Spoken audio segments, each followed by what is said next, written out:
Warahmatullahi wabarakatuhu. Alhamdulillah wassalatu wassalamu ala rasulillah sallallahu alaihi wasallama amma ba'd. Abalabi baffe abalungi aba Salam TV, mu kaseera nga kano tuba ebiseera ebisinga oba tuba tuguse ne programu yaffe eya eswala. Twajja twogera ku bintu ebikwatagana n'eswala okuva gye yava paka we twatuuka ku nkomerero ng'omuntu amaze okusaala, ne tulabamu era n'ezimu ku adhikaari omuntu zayinza okuleeta. Twatunuulira nga hadithi bwetunyonyola nti sallu kama raaitumuni usalli, nga twatunuulira engeri nabbi sallallahu alaihi wasallama gye yatuyigirizaamu ng'era tulina kusaala nga ye bwasaala. Oluvannyuma lw'ensonga eyo,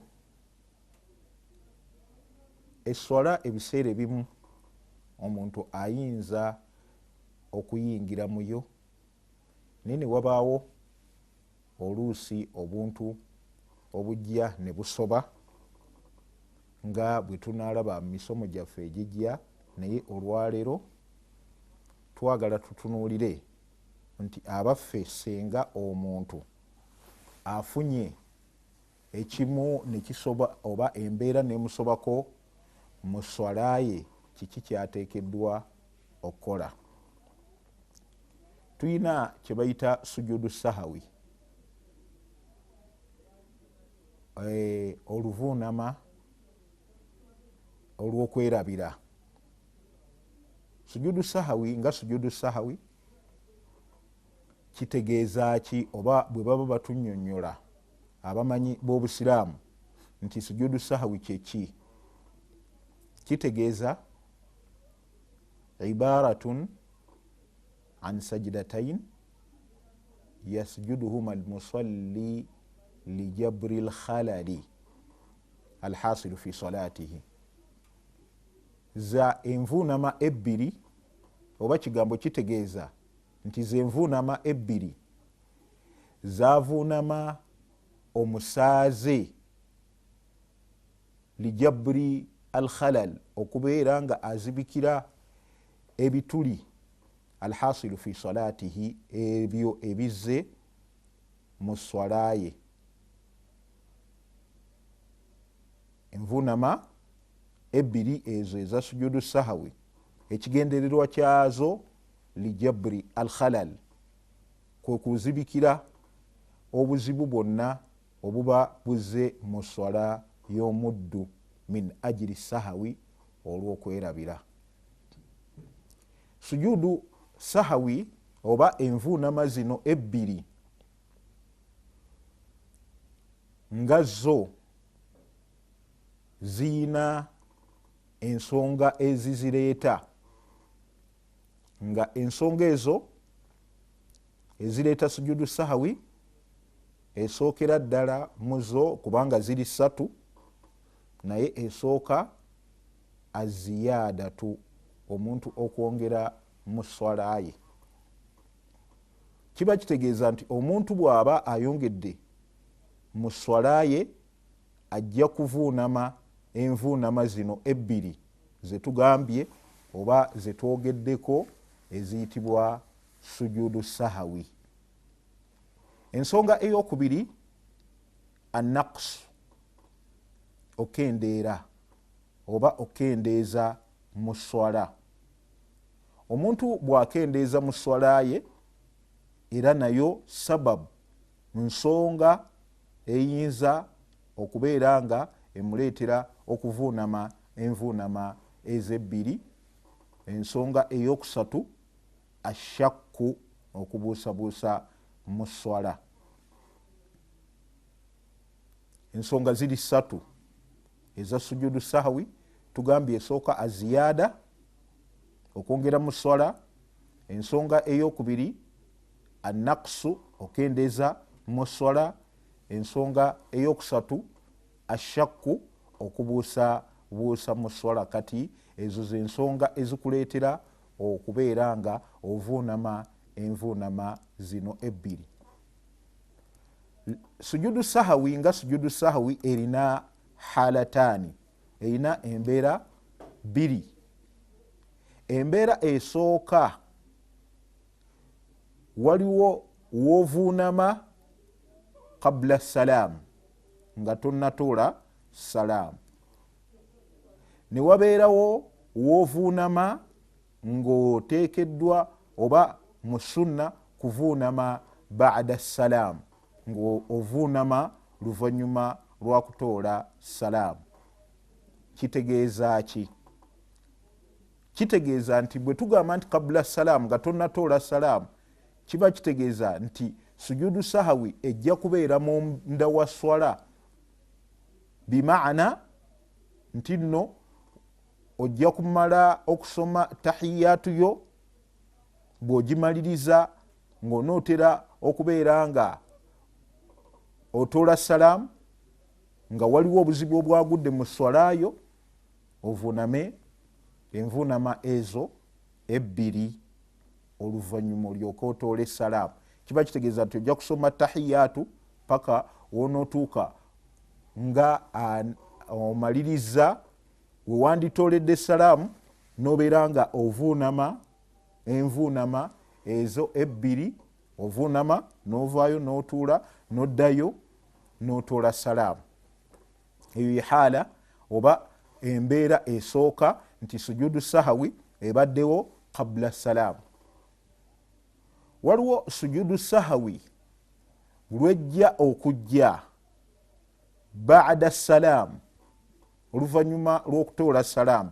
Ki kyentegeeza mu ekyo oba ki ekitegeezebwa mu ekyo?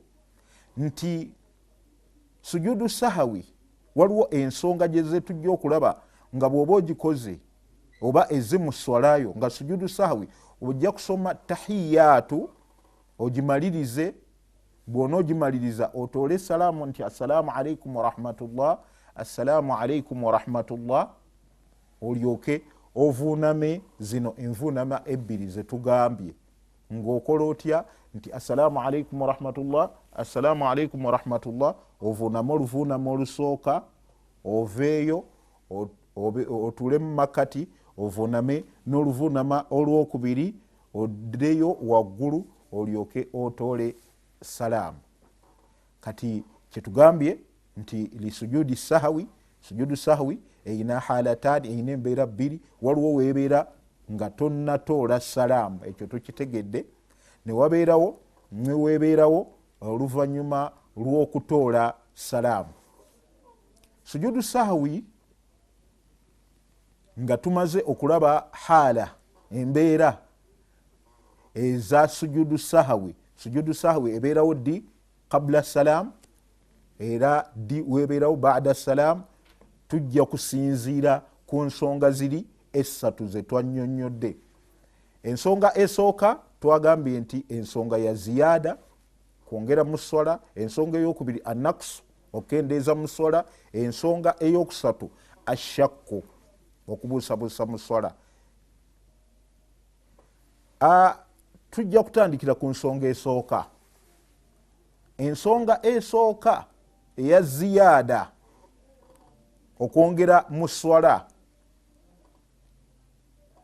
Senga omuntu ayongera fi swalatihi, mu swala ye n'oyongeramu imma qiyaman, okuyimirira, au qu'udan, oba okutuula, au ruku'an, oba n'oyongeramu olukutama, au sujudan, oba n'oyongeramu sujudi, nga ekyo ekisookera ddala bw'oba nga okikoze nga ogenderedde, batalat salatuka, eswala yeefa. Senga okikola ng'ogenderedde n'osalawo n'ovuunama n'oyongeramu oluvuunama, eswala efa. Naye wano kyetwogerako, omuntu senga ayongera mu swala ye naasiyan, nga yeerabidde. Kati yongera mu swala nga yeerabidde, walamu yazkuri ziyaada, n'atajjukira kyayongeddemu mu swala ye hatta faragha minha okutuusa wamaliriza esswala ye falaisa alaihi illa sujudu assahawi. Oyo talina kyakola bw'aba yakyongeddemu oba yayongeddemu laaka najjukira nga amaze esswala ye, sujudu sahawi ajja gireeta baada salam. Already esswala ewedde ajja gireeta baada salam era wasalatuhu sahih, wasalatuhu sahihatun, n'esswala ye ntuufu. Naye wa in dhakara aziyada,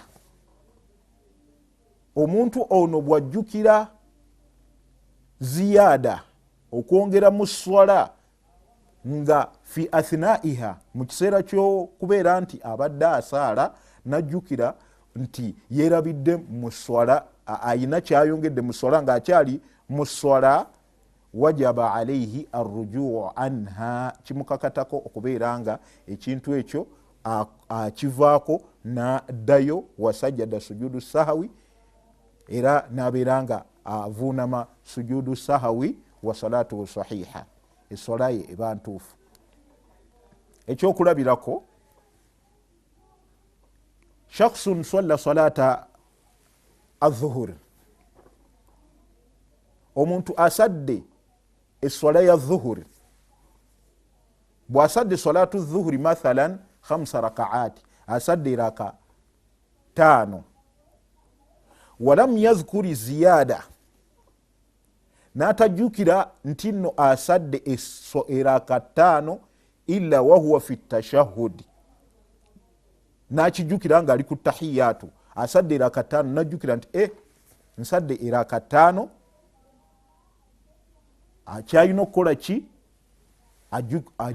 Ajuza tahiyatu ye, wayusallimu, n'abeera nga atoola salaamu, thumma yasjudu lissahawi, oluvannyuma n'abeera nga avuunama sujudu sahawi, wayusallimu, n'abeera nga atoola salaamu.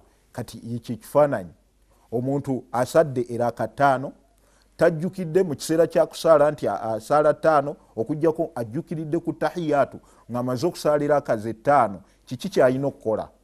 Kyalina okukola kye kino, kyalina okukola ajjuze tahiyatu ye, amalirize, atoole salaamu. Bw'amala okutoola salaamu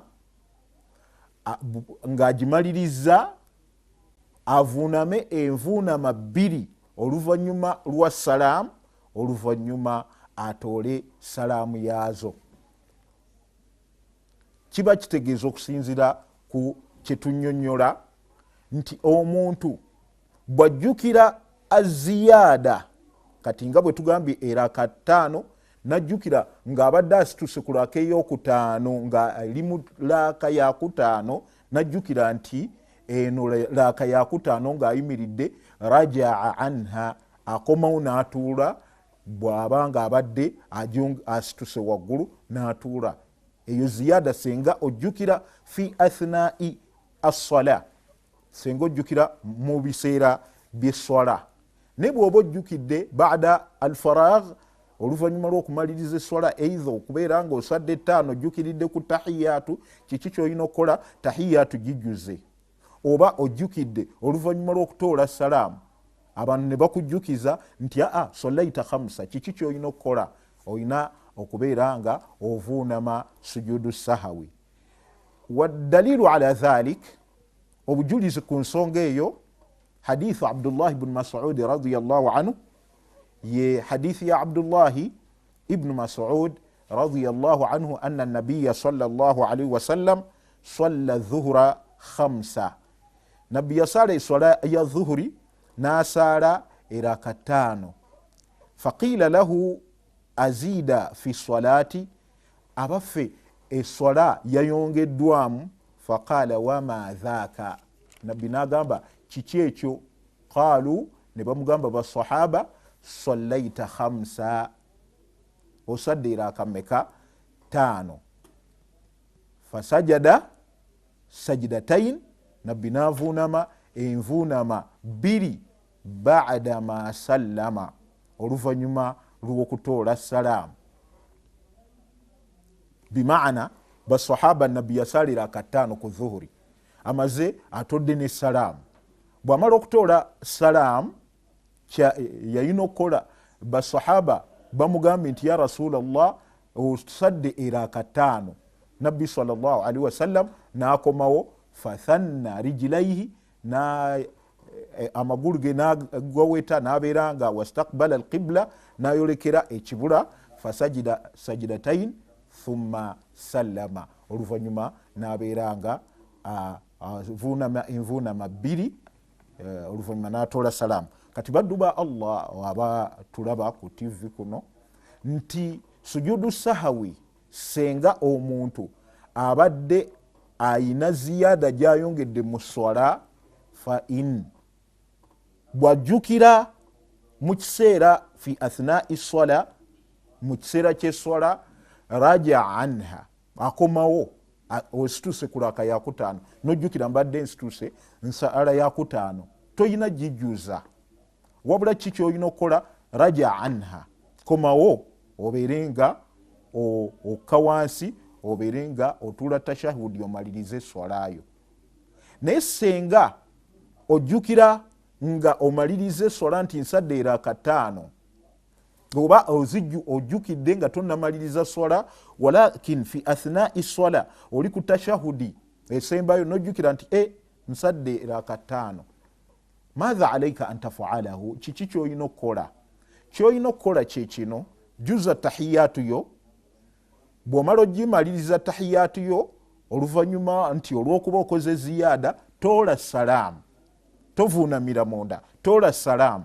Sujudu sahawi ojja gireeta ba'da salaamu ku lw'ensonga nitukimanyi bulungi oba twongera okikkaatiriza nti buli wooyongeranga mu swala sujudu sahawi eyina kubeerawo ba'da salaamu. Ekyokubiri era sujudu sahawi ejja senga assalaamu qabla tamaami swala,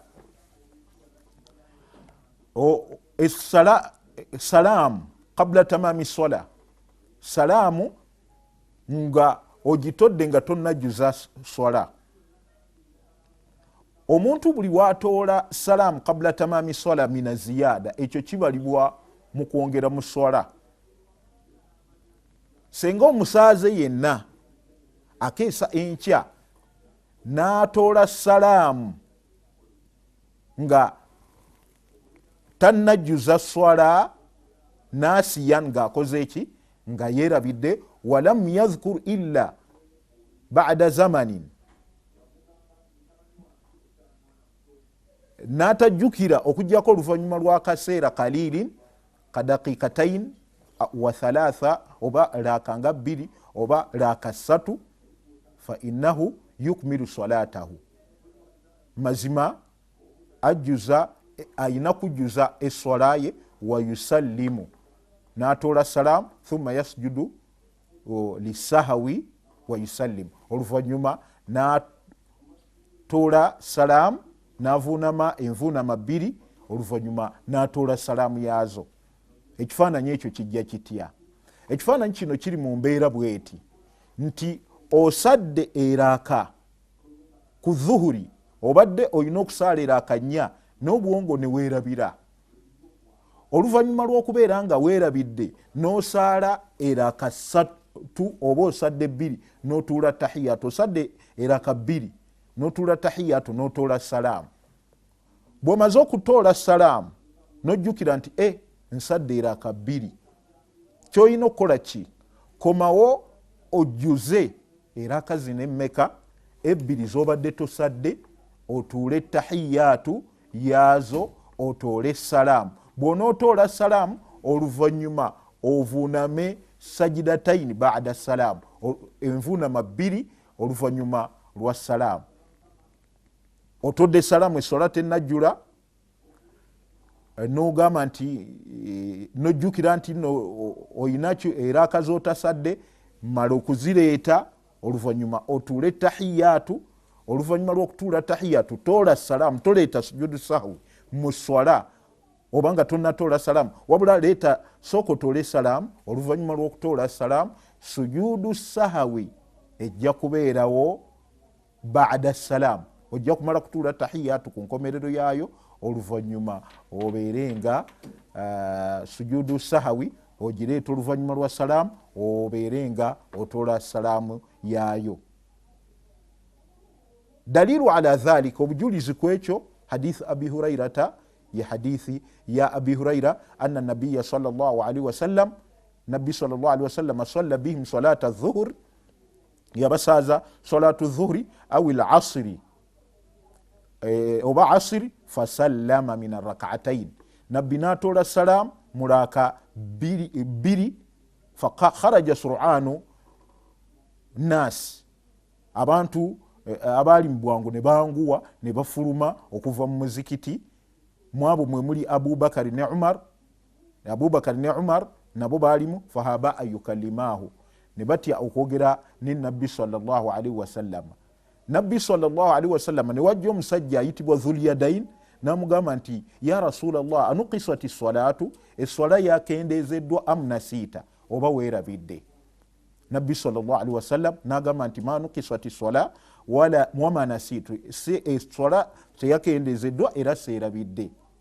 nabbi sallallahu alaihi wasallam nabuza abantu paka we bamukakasa nakomawo nasaala eraka zino ebbiri ezaali zisigaddeyo eza kuswala eya dhuhuri natuula tahiyatu natoola salaamu bwamaliza okutoola salaamu navuunama envuunama bbiri oluvannyuma lw'okubeera nga atoodde salaamu. ekyo nekiba nga kitegeeza nti sujudu sahawi bw'otoola salaamu nga tonnajjuza swala sujudu sahawi eyina kubeerawo luvannyuma lwa salaamu so teyina kubeerawo lubereberye nga tonnatoola salaamu.